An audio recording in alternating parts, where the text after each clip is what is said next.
Our first map is going to be good old Shakur's Plateau, as Huk actually eliminated Typhon Peaks and Backwater Gulch, and Ostojiy eliminated Tal'Darim and Zel Naga. So, Sean, you want to go ahead and get this started? We're just waiting for the confirmation from Huk, and there it is. The game is now beginning. It is game 1 of the North American Battle.net Invitational. Every single best of 3 will be cast today. Look at the players smiling. They were having some friendly banter before the games. And as always, the Starcraft players are so friendly with each other because you do not get to the top by being some hidden angry nerd playing in isolation. All these players practice regularly with one another to get to the level they're at. And here we have Liquid Huk spawning as the red Protoss in the bottom right-hand corner. If we go over to his opponent, it is going to be the dark green Zerg player from Team Gosu. It's Gosu. It is going to be Ostojiy. Yeah, on this map. We saw 7 pools out of cats yesterday, but I definitely think that we're going to be seeing much more straight-up play from these players in this game. And it is largely due to the fact that when you early expand as Protoss, you can completely wall off the front with 3 buildings.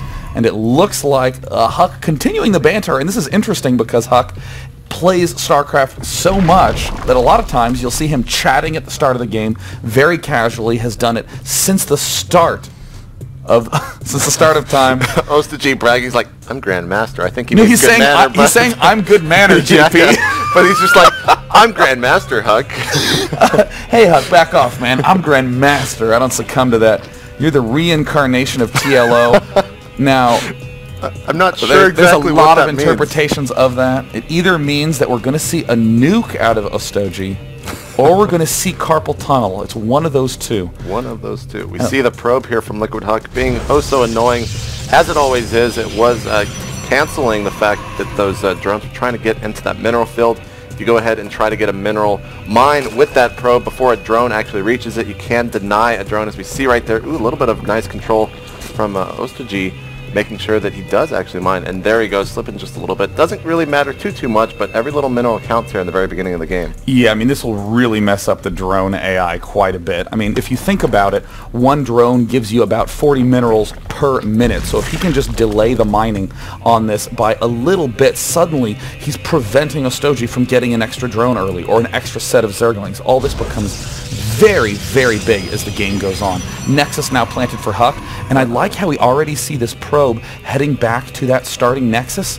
Does not over-freak out that this pool is already done, as we see Ostojiy gearing up to take himself an expansion. Oh, wait a minute, 6 Zerglings are already out, and Huk, amazingly, might not quite have this wall off down in time. I think Huk's going to be quite surprised to see these Zerglings coming across the mid-map. If we go into the middle of the map, though, the probe does in fact see it, but the probe at the natural is returning to the main base. Oh no! A ton of probes are being pulled here from Huk into the natural. This is an uncharacteristic slip-up by Huk, and the Zerglings march right on in.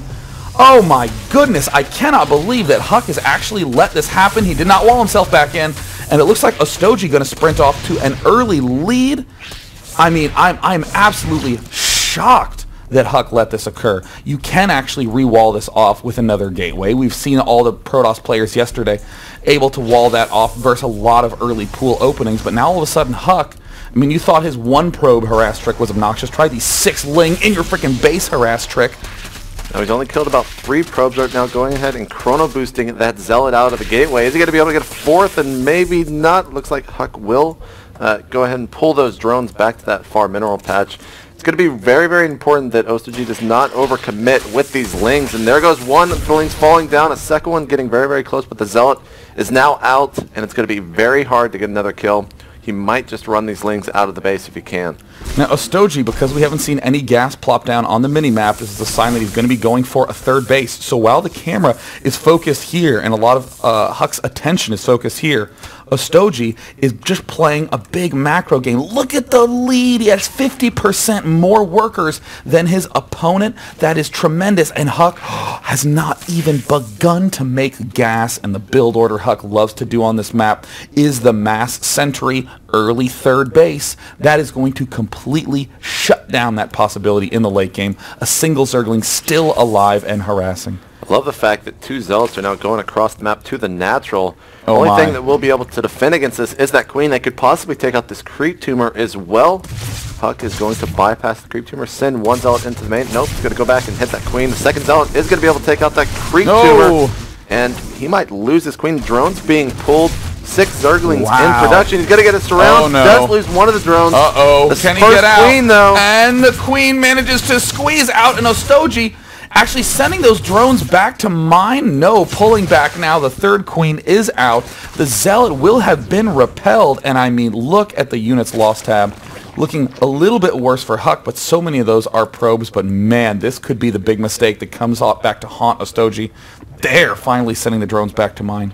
There is 1 Zealot here in the middle of the map. Could possibly get surrounded here by these 6 Lings from the Zerg player, as it will get surrounded. Huck getting a couple shots, trying his best to go ahead and click and then move, but he gets this round, losing a single Ling. The 3rd hatch does finish. We pop open the unit tab. 41 drones already for Ostojiy, 31 probes for Huck.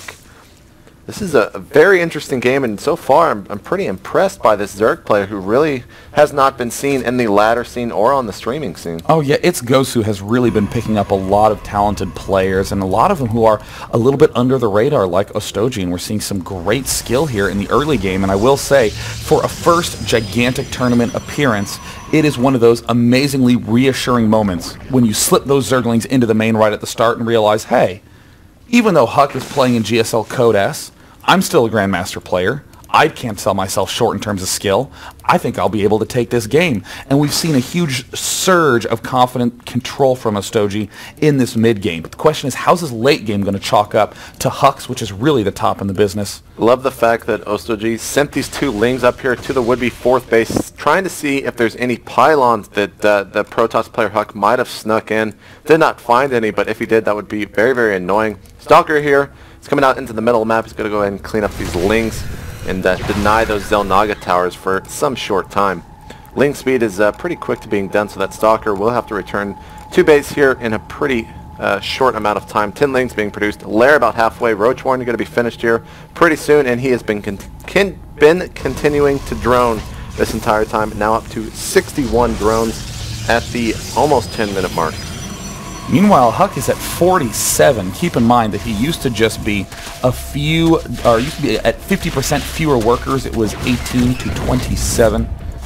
But because Huck has been devoting so much of his chrono boost to those workers, he's managed to effectively keep that same difference between himself and his opponent. And there's the extra gateways going down. We see all 4 geysers planted for Huck.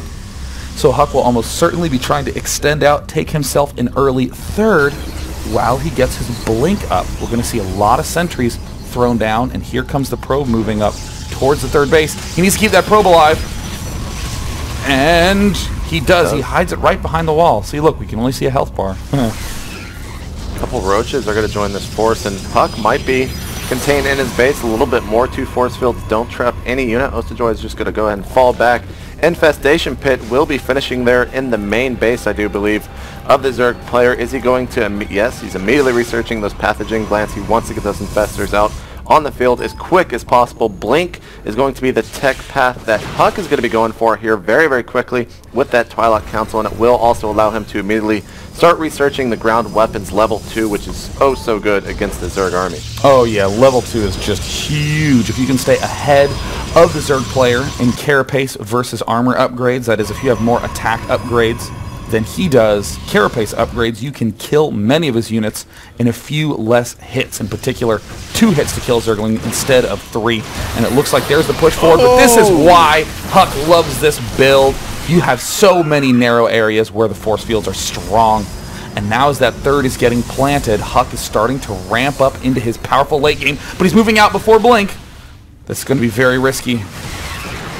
We have Pathogen Glands just now finishing. Looks like a missed rally here in the middle as Ostojiy will lose 3, 4 possible overlords here. Oh, he's going to be supply blocked by quite a margin, but a huge amount of roaches are coming now. Cross map, +1 missile upgrades about to finish there for the Zerg player. He's going to fall back. Blink finishing a Blink coming out from Huck.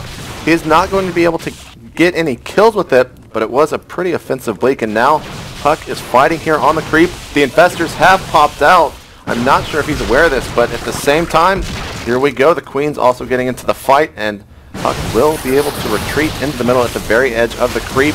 And Fedger's coming to a big fungal growth. That's a huge fungal. More force fields being thrown down, but they don't really trap anything. They basically push everything away. This is what Huk wants, though. He needs to establish dominance of that third. We see the +2 ground weapons almost complete.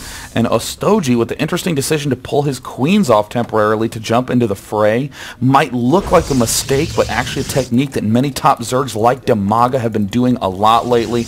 And Huk will be in somewhat of a defensive stance, but he is feeling comfortable as he's gotten his third up. But look at how fast this Hive is, JP. Wow. Now, what would he really be going for here? He does not have a Spire. Is he going to be going for something like Ultralisk against these Blink Stalkers? Keep them in place, get that fungal growth down, and then send the Ultras in? You know, I think that Ultralisk could be a possibility. Broodlords so frequently becoming the most popular way for those Protosses to close off games. We don't yet see a Spire. There is drop incoming, though. A big pack of Overlords wandering around. And here's a huge engagement. We see Ostojiy trying to advance forward, but manages to slip out of the cracks of those force fields. If we look at the supply right now, Ostojiy is at 180. Huk is currently at 137.